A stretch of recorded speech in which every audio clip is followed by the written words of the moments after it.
সপ্তশ্লোকী দুর্গা মন্ত্রের বাংলা মর্মার্থ। শিব বললেন, হে দেবী, তুমি ভক্তের কাছে সহজলভ্য এবং সমস্ত কর্মের বিধানকারিণী।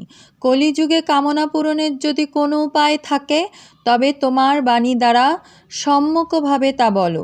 দেবী বললেন, হে দেব, আমার ওপরে আপনার অসীম স্নেহ।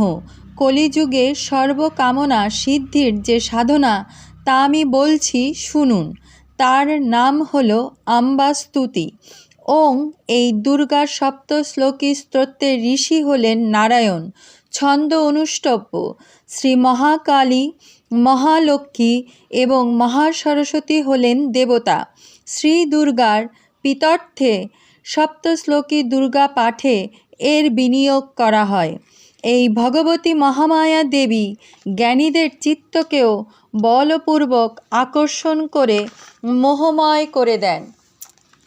হে মা দুর্গা, আপনি স্মরণ মাত্রই সব প্রাণীর ভয় হরণ করে নেন এবং সশস্ত্র পুরুষের দ্বারা চিন্তা করলে তাকে পরম কল্যাণময়ী বুদ্ধি প্রদান করেন।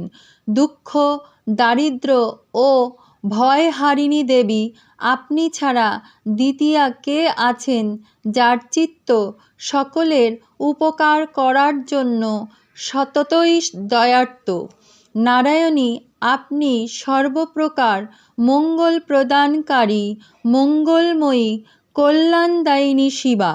আপনি সর্বপুরুষার্থ সিদ্ধিদায়িনী, শরণাগত বৎসলা, ত্রিনয়নী গৌরী, আপনাকে প্রণাম।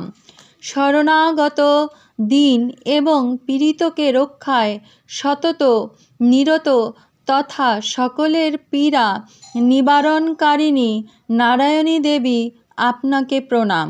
সর্বস্বরূপা, সর্বেশ্বরী তথা সর্বপ্রকার শক্তি সম্পন্না দিব্যরূপা দেবী দুর্গে, সকল ভয় থেকে আমাদের রক্ষা করুন, আপনাকে প্রণাম।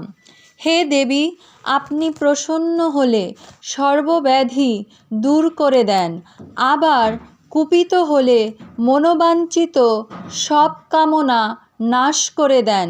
যারা আপনার শরণ গ্রহণ করেছে তাদের কাছে বিপদ কখনো আসে না। আপনার শরণ গ্রহণকারী ব্যক্তি অপরের শরণদাতা হন।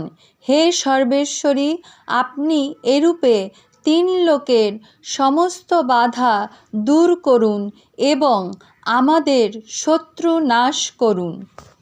শ্রী সপ্তশ্লোকী দুর্গা সম্পূর্ণ হল।